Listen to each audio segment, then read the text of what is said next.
Good afternoon, everyone. It's Alyce. Today is September 17th. The year is 2011. I say the year as if you don't know it, but maybe you forgot your Thorazine and you just don't know it. So I figure I should tell you so if anybody asks you, you're aware. So something kind of weird, funny happened to me today. I was sitting in an appointment with my daughter, just the two of us, and a man sitting across from us. And we're talking, and all of a sudden he says, "Hi, how are you both?" And I said, "Fine, thanks." And I put my head down. And he said, how are you? What's new?" And I'm like, "Nothing." Put my head down. I'm thinking, oh my God, he's a pedophile. I don't know why I'm thinking this, but this is what I'm thinking. So then he says, "I'm Jeff." And I said, "Great." And I put my head down. This was the most awkward experience I've had. People never, ever talk to me. I mean, never. And so it turns out it's one of my favorite girlfriend's husbands who I've met before, but he looks familiar. Like he has one of those faces that looks like everybody else. So now I got to make small talk. And you guys know how I am with small talk. I don't even know what to say. So I'm like, "What about that weather, huh? Yeah, it's cold, this, that." Start talking about New York, where I'm from. And I'm like, "Listen, in New York, you don't talk to people that you don't know." I don't know. I never understood since I came to Illinois, which was in 1998.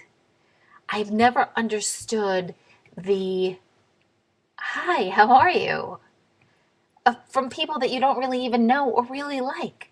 This is what I don't get. It's like in New York, for me, I walked straight. Meanwhile, I was mugged twice in New York within 2 weeks of each other.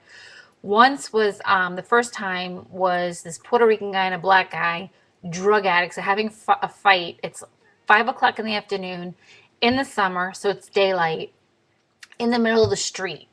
We're on like 40th and Broadway, 41st maybe, and they're fighting. And the guy, the little Puerto Rican guy, caught my eye, and I knew at that moment I was done. Sure enough, they stop scrapping it up. He walks over to me, starts punching me and pushing me. Now I'm 5 feet tall, and there are all these men all around me, right? All these big guys.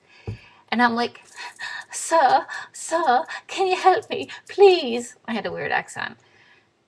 If I walked this way, everybody walked this way. If I walked this way, everybody walked this way. It was like nobody, not one person helped me. The reason he stopped beating my ass was because the light changed, right? So everybody started moving, and obviously that made him nervous. So I go home, whatever, I'm freaked out. 2 weeks later, I was working in the garment center at the time, 1407 Broadway, if anybody knows, if anybody really gives a crap. And I get out of the Port Authority, and there's the biggest black guy standing there. And he comes up to me. Now, mind you, I have on this dress, and it's red, and literally the button is here. It goes like this, covered down to my ankles. I look like a crazy Hasidic woman with sneakers on, right? So I'm going to work. "Yo, bitch, I know you have my baby. I want it back."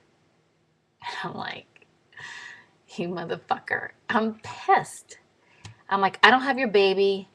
Get out of my face." Right? Because I figure if I act like a badass, then he'll leave. So he's following me. He's like, "You bitch, you've been working for me, and I know you got my baby." Screaming at me, right? So I walk to the corner. There are some cops there, and I'm like, "You see this guy who's coming up to me? He thinks I have his baby, and he wants the baby back." So the guy walks up to us and just says, "She got my damn baby. This bitch, she got my baby." And they look at me. They're like, "Do you have his baby?" I'm like, "Do I have his baby? Do I look like I would have his baby?" I was so incensed. Now, for all you cops, I totally get it. It's a hassle. It's a pain in the ass. This is a nuisance. So I was scared, right? I mean, I'm nervous.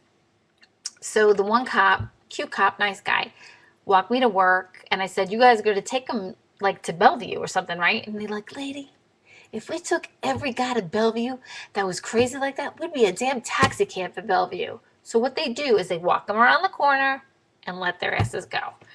That day I decided I'm going to start packing a gun, right? Because the next person that crossed my path, I was going to shoot and kill them. Not a good idea.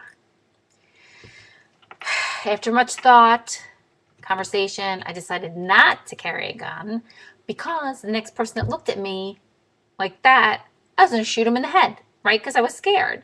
So I figured if anybody's going to go to jail, it's going to be fucking me. I'll be somebody's bitch, right? Her name will be Patrice, because I think that's what all convicts' names are. And I'd be, you know, Alyce, and she'd be tapping me in the back every night. I think that's, I don't know. I guess tapping me in the back, she probably wouldn't do that because she doesn't, maybe they strap on. I don't know what they do.